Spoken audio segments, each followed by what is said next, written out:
চিঠিটা আমি লিখেছিলাম ত্রিপুরার বাইখোরা বেস ক্যাম্প থেকে আমার বন্ধু আব্দুল কাইয়ুম মুকুল, বর্তমানে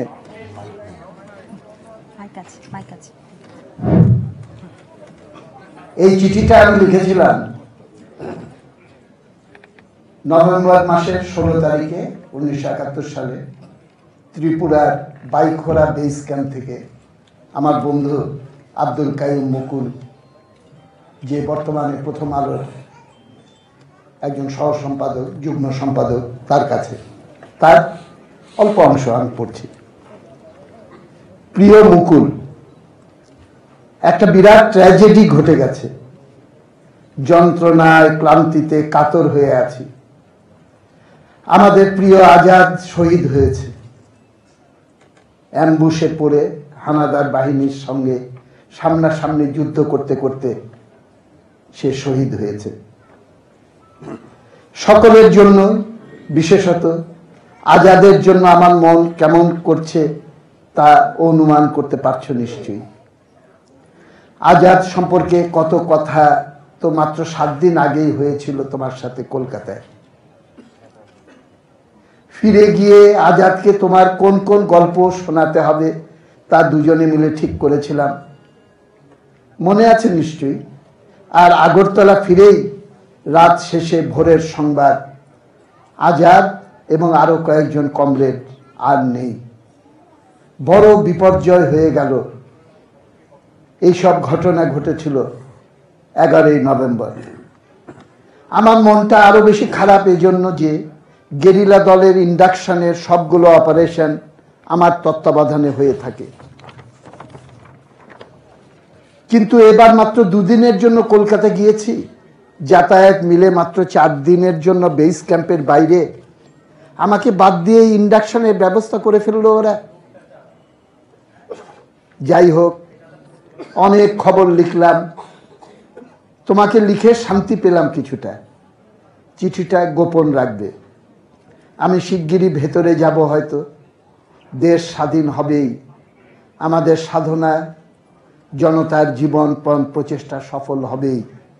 লাল সালাম, ইতি সেলিম। মুক্তিযোদ্ধার চিঠি। আজকে মুজাহিদুল ইসলাম সেলিম আমাদের সঙ্গে সরাসরি তার সেই 1971 সালে লেখা চিঠি পড়ে শোনালেন, এবং তার এই চিঠি এবং তার চিঠির মতো আরো অনেক চিঠি আমাদের 71কে প্রেরণা জুগিয়েছে। 71-এর চিঠির একটি অডিও ভিজুয়াল প্রেজেন্টেশন আপনাদের জন্য তৈরি করার, যার সূচনা প্রদর্শনীর প্রারম্ভে আমরা এখানে সবাই একসঙ্গে হয়েছি। এবং আমাদের এই প্রজেক্টের পেছনে মূল একটি উদ্দেশ্য ছিল যে সারা দেশের মানুষের কাছে 71-এর চিঠি, 71-এর সময়ের কথা, 71-এর মুক্তিযোদ্ধাদের কথা, তাদের আত্মীয় পরিবার, তাদের মনের অনুভূতির কথা পৌঁছে দেওয়ার যে চেষ্টা তার, সেটাতে সামিল হওয়া।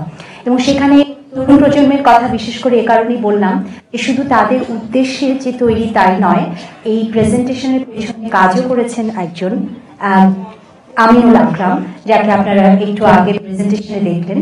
আমি তাকে বলবো, তার নাকি একটা বিরাট ধন্যবাদের তালিকা আছে, যাদের সাহায্য সহযোগিতায় আজকে এই বাস্তব রূপ নিয়েছে 71-এর চিঠি। এখন আপনাদের সঙ্গে কথা বলবেন আমিনুল আকরাম, সংক্ষেপে জানাবেন তার সেই দীর্ঘ ধন্যবাদের তালিকা। বিজয়ের মাসে বিজয়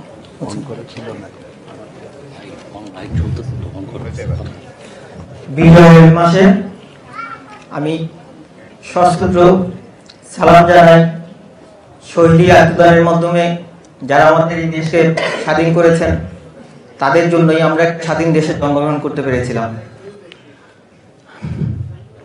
আমি স্মরণ করছি আমার মাকে, যিনি 1971 সালের 25শে মার্চ থেকে 9 দিনের একটা জার্নি করে আমাদের গ্রামের বাড়ি ভোলায় গিয়ে পৌঁছেছিলেন। এই পুরো জার্নিতে উনি মুক্তিযুদ্ধকে যেভাবে প্রত্যক্ষ করেছেন, মুক্তিযোদ্ধাদেরকে যেভাবে প্রত্যক্ষ করেছেন, হানাদার বাহিনীকে যেভাবে প্রত্যক্ষ করেছেন, ছোটবেলা থেকেই এই গল্প তার মুখে অনেকবার শুনেছে।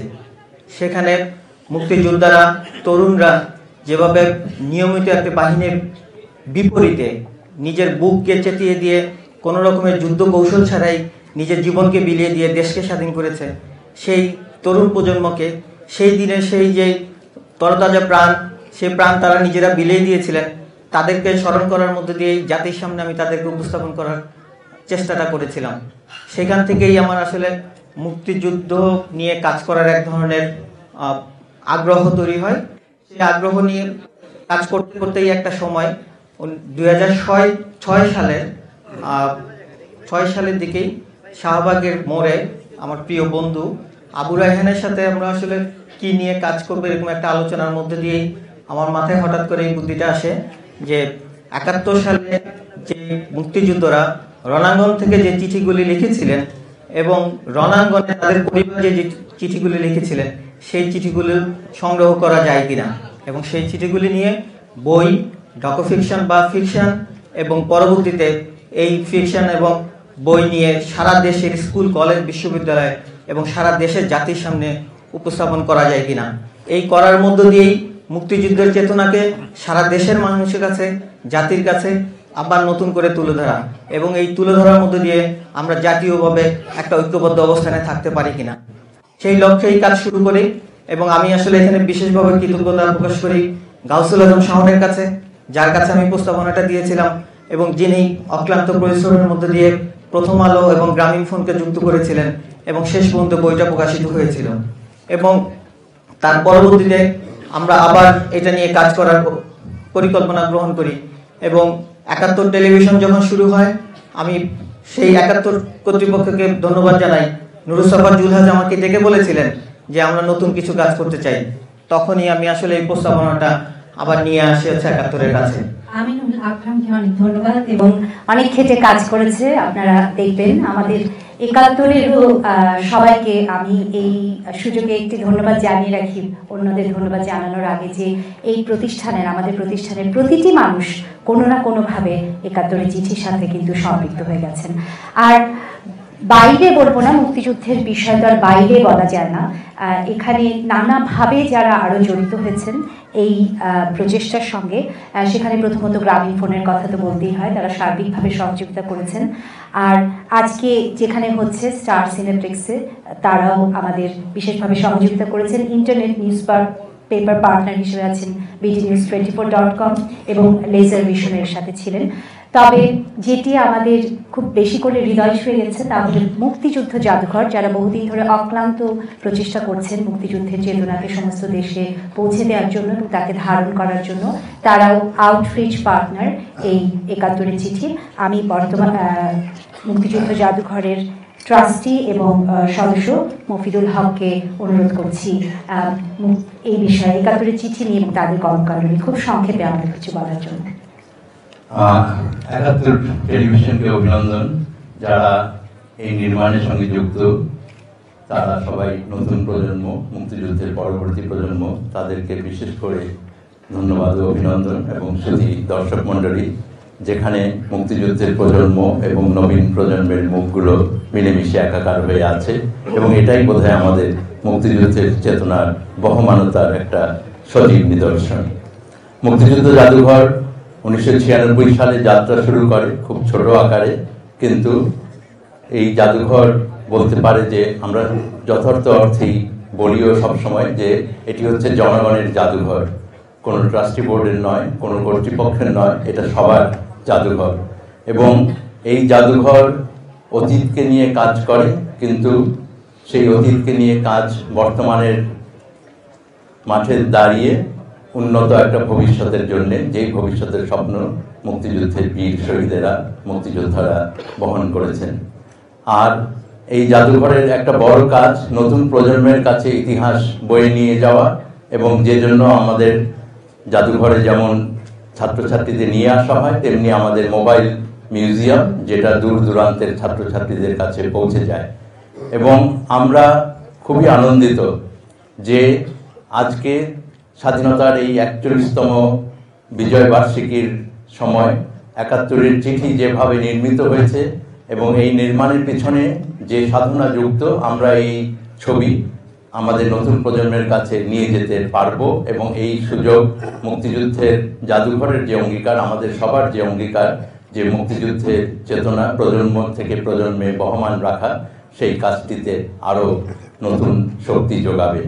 আমরা ৭১ টিভির এই আয়োজনের সঙ্গে সম্পৃক্ত হয়ে আমরা যেমন নিজেদের জনগণের জাদুঘর হিসাবে মুক্তিযুদ্ধ জাদুঘরের একটা প্রসারতা দেখতে পাচ্ছি, তেমনি আমরা এটাও অনুভব করছি যে মুক্তিযুদ্ধের চেতনা দেশের মানুষের মধ্যে ছড়িয়ে দিতে অনেক রকম আয়োজন দরকার, আর এই আয়োজনকে ব্যাপক মানুষের কাছে, বিশেষত নবীন প্রজন্মের কাছে নিয়ে যাওয়া প্রয়োজন। তেমনি একটি বড় বলা যায় যে প্রস্ফুটন আজকের সন্ধ্যায় এখানে ঘটছে, এই আমাদের জন্য এক বিরাট আনন্দ সন্ধ্যা। সবাইকে ধন্যবাদ। আপনাকেও ধন্যবাদ। আমাদের সঙ্গে আপনারা আগেই দেখছিলেন অনেক বিশিষ্ট অভ্যাগত গুণীজন দেশের নানা প্রান্ত থেকে আসলে এসে যোগ দিয়েছেন, এবং এখন প্রেক্ষাগৃহ এই মুহূর্তে কানায় কানায় পূর্ণ। তবে আমাদের সঙ্গে যিনি আগে থেকেই কথা দিয়েছেন, মাননীয় তথ্যমন্ত্রী হাসানুল হক ইনু, আমি যখন তাকে এই অনুষ্ঠানটির কথা বললাম তখন উনি খুব সুন্দর করে আমাকে বলেছিলেন যে মুক্তিযোদ্ধাদের উদ্দেশ্যেও আমার কাছে একটা চিঠির মতো বক্তব্য আছে, তাদের উদ্দেশ্যেই না একটা চিঠি আপনাদের পড়ে শোনাবো। হাসানুল হক ইনু। সবাইকে ধন্যবাদ, বিজয়ের শুভেচ্ছা। প্রথমে আমি ধন্যবাদ জানাচ্ছি ৭১ টিভি কর্তৃপক্ষকে এরকম একটা বিশেষ ধরনের উদ্যোগ নেওয়ার জন্য। আপনারা যারা এখানে উপস্থিত আছেন তারা হয়তো মুক্তিযুদ্ধের গল্প শুনেছেন, যারা হয়তো সিনেমায় দেখেছেন, যারা মুক্তিযুদ্ধ দেখেননি তারা এইভাবে মুক্তিযুদ্ধের সঙ্গে পরিচিত হন। তবে মুক্তিযুদ্ধের চিঠি রণাঙ্গন থেকে যেসব যোদ্ধারা তাদের চিঠি লিখেছে, বেশিরভাগ চিঠি লেখা হয়েছে কিন্তু নারীদের উদ্দেশ্যে, হয় মায়ের কাছে, নাহলে বধূর স্ত্রীর কাছে, নাহলে কন্যার কাছে, নাহলে বোনের কাছে, পুরুষদের কাছেও লিখেছে। সে ৭১-এর চিঠির এই নারীদের কথা বলতে যে আমার কাছে মনে হলো ৭১-এর মহাযুদ্ধে নারীরা এবং পুরুষরা পাশাপাশি যুদ্ধ করেছে, কিন্তু আমার কাছে মনে হয় পুরুষদের ছিল ২ যুদ্ধ, দেশ রক্ষার যুদ্ধ এবং প্রাণ রক্ষার যুদ্ধ, আর নারীদের ছিল ৩ যুদ্ধ, দেশ রক্ষার যুদ্ধ, প্রাণ রক্ষার যুদ্ধ, ইজ্জত রক্ষার যুদ্ধ। সেই জন্যে ৭১-এর মহাযুদ্ধে পুরুষদের চাইতে নারীর অবদানকে আমি এক ধাপ উপরে রাখি। সেই নারীদের উদ্দেশ্যে যে চিঠি যারা লিখেছেন, সেই চিঠিগুলো যখন দেখবেন তখন দেখবেন একজন রণাঙ্গন থেকে মুক্তিযোদ্ধা আর তার আবেগ, অনুভূতি, তার পরিবার পরিজন, গ্রাম, সবকিছু সে চিঠির মধ্য দিয়ে প্রকাশ করার চেষ্টা করছে। আমি মনে করি এই চিঠি হচ্ছে রণাঙ্গন থেকে সরাসরি একটা যুদ্ধের রণাঙ্গনের ঘটনা বর্ণনা করার ঘটনা। সুতরাং আপনি গল্প শুনতে পারেন, ছবি দেখতে পারেন, কিন্তু চিঠি যখন পড়বেন তখন এই নতুন প্রজন্ম যারা যুদ্ধ দেখেনি, যারা যুদ্ধ প্রত্যক্ষ করেনি, তাদের জন্য এই চিঠি হচ্ছে মুক্তিযুদ্ধের সঙ্গে নতুন প্রজন্মের একটা সেতু বন্ধন, ব্রিজের মতন। সুতরাং এই যে উদ্যোগ যারা নিয়েছেন আপনারা, আমি আপনাদের এই বলে ধন্যবাদ জানাচ্ছি যে এটা এমন একটা উদ্যোগ, যে উদ্যোগ একটা প্রত্যক্ষ সেতু বন্ধন, যে সেতুর উপর দিয়ে হেঁটে হেঁটে নতুন প্রজন্ম সরাসরি রণাঙ্গনে চলে যেতে পারে, রণাঙ্গনের পরিবেশ উপলব্ধি করতে পারে। এই জন্য এই উদ্যোগকে আমি আবারও ধন্যবাদ জানাচ্ছি। আমার মনে আছে আমার সঙ্গে একসঙ্গে প্রশিক্ষণ নিয়েছিলাম কাজী নুরুন নবী, নওগাঁ বাড়ি, রাজশাহী মেডিকেল কলেজের ছাত্র। আমার মতনই সমবয়, ছোট, ডাক্তার হতে পারেনি, সে যুদ্ধে গিয়েছিল এবং প্রশিক্ষণ শেষে সে যুদ্ধের থেকে ফেরত আসেনি, শহীদ হয়ে গিয়েছে। সে চিঠি লিখেছিল, সেই চিঠি বাংলাদেশে প্রকাশ হয়েছে। কাজী নুরুন নবীর কথা মনে হলো, আমিও ও নওগাঁয় চলে গিয়েছে, আমি ভারতের একটা বড় প্রশিক্ষণ কেন্দ্রে প্রশিক্ষণের দায়িত্ব নিয়ে 10,000 মুক্তিযোদ্ধার প্রশিক্ষণের কাজ শেষ করি। আমি আপনাকে দেখতে পারিনি, কিন্তু তার চিঠির মধ্য দিয়ে রণাঙ্গনে তার অবস্থানটাকে বলুন। আগে বলেছি যে রণাঙ্গনের সেই চিঠিগুলো যখন প্রকাশ পেল এবং আজকে আপনারা যে উদ্যোগ নিয়েছেন, এই উদ্যোগের পরে আমার কাছে মনে হয়েছে এরকম উদ্যোগ আরো নেওয়া দরকার, যাতে নতুন প্রজন্ম সরাসরি যুদ্ধের মাঠ সম্পর্কে ধারণা করতে পারে, কি বিপদ কি আপদের মধ্যে কি সাহস আমরা দেখিয়েছি এবং দেশটাকে বিজয়ের পথে নিয়ে গিয়েছি। আমি আবারও আমার মুক্তিযোদ্ধাদের স্মরণ করছি, শহীদদের সালাম করছি এবং আমার নারীদের আমি বিশেষভাবে সম্মান জানাচ্ছি। মনে রাখবেন, পুরুষদের ভিতর থেকে রাজাকার হয়েছে, একটা নারীও রাজাকার হয়নি। পাকিস্তানের দালাল করেন, তারা ইজ্জত দিয়েছে কিন্তু মাথা নত করেনি। সেই নারীদের আবার সালাম জানিয়ে আমি আমার বক্তব্য শেষ করছি এবং আপনাদের এই উদ্যোগ জন্য বিশেষভাবে অভিনন্দন জানাচ্ছি।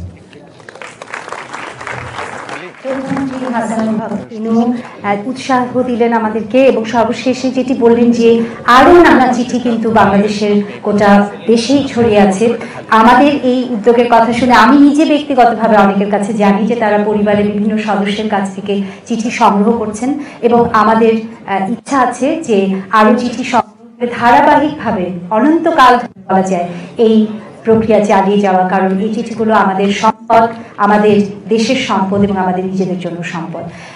এখানে যারা উপস্থিত আছেন এবং টেলিভিশনের সামনে যে অগণিত দর্শক আছেন, আমরা এখন ৭১-এর চিঠি তৈরির পেছনের কাহিনী এর আগে একটি ছোট্ট উপস্থাপনার মাধ্যমে ৭১-এর চিঠির ২ পর্ব একসঙ্গে দেখে এই প্রথম সূচনা প্রদর্শনী হতে যাচ্ছে। যারা প্রেক্ষাগৃহে উপস্থিত আছেন আপনারা অপেক্ষা করুন, এক্ষুনি শুরু হবে। আশা করি সময় মতোই আমরা যাচ্ছি। আর টেলিভিশনে সরাসরি সম্প্রচার হচ্ছিল আমাদের এই সূচনা প্রদর্শনীর এই অংশটুকু। টেলিভিশনের দর্শক দেখবেন আগামীকাল রাত ৯:৩০। আপনারা যারা আছেন আপনাদেরকে অনুরোধ করি আপনারা নিয়মিতভাবে ৭১ দেখুন, ৭১ চিঠি দেখুন।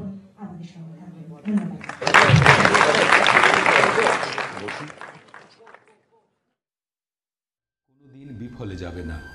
যুদ্ধের করুণ গাথা, যুদ্ধের বিভিন্ন তথ্যাদি, যুদ্ধের বিভিন্ন পরিবেশ, কি পরিণতি হতে যাচ্ছে, এই সমস্ত বিষয় এই চিঠিগুলোর প্রধান উপযোগ্য বিষয় হয়ে ওঠে। একটা ডকু ফিকশন ফরম্যাট, একটা নতুনভাবে তৈরি করার প্রস্তাবনাটা যখন উঠল, এই বিষয়টি আমাদের জন্যই পূর্ব নির্ধারিত। এটি ৭১-কেই নির্মাণ করতে হবে এবং ৭১-এই তা প্রচারিত হতে হবে।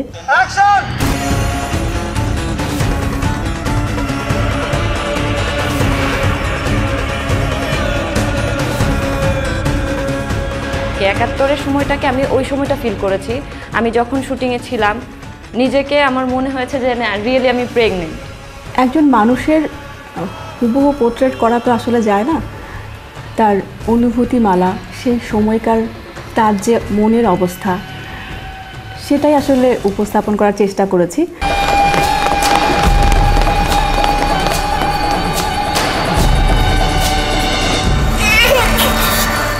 একাত্তরের চিঠির ক্যাপ্টেন হুদার চরিত্রটা করার পর থেকে আমি নিজে বিশ্বাস করি আমি এখন দেশের জন্য কিছু করতে পারলে আমি মনে হয় অনেক বেশি সার্থক হতাম।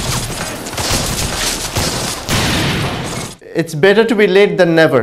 ৪০ বছর পরেও যদি কেউ ওই কাজটা করে থাকে, যেমন করছে ৭১ টিভি, যেমন করছে ৭১-এর চিঠিগুলো কালেকশন করে সংগ্রহ করে সেগুলোকে প্রচারের ব্যবস্থা করা, সেটাও একটা ইতিহাসেরই অংশ। তবে যে এটা যে করবে বা এটা হবে বা আমি আমার জীবিতকালে আমি যে দেখে যাব, এটা আমি লাইফে কোনোদিন ড্রিম করিনি। তার রক্ত দিয়ে দেশকে স্বাধীন করেছে এবং সেই স্বাধীন দেশে যখন আমরা জন্মগ্রহণ করেছি, আমরা সেই স্বাধীনতার সুফলটা ভোগ করছি, তারা করেনি। তাদের উত্তরসূরি হিসাবে তাদের মতো করেই আসলে এখন আরও আমাদেরকে এগিয়ে যেতে হবে, সেই দায়বদ্ধতা তৈরি হয়েছে। বন্দিশালা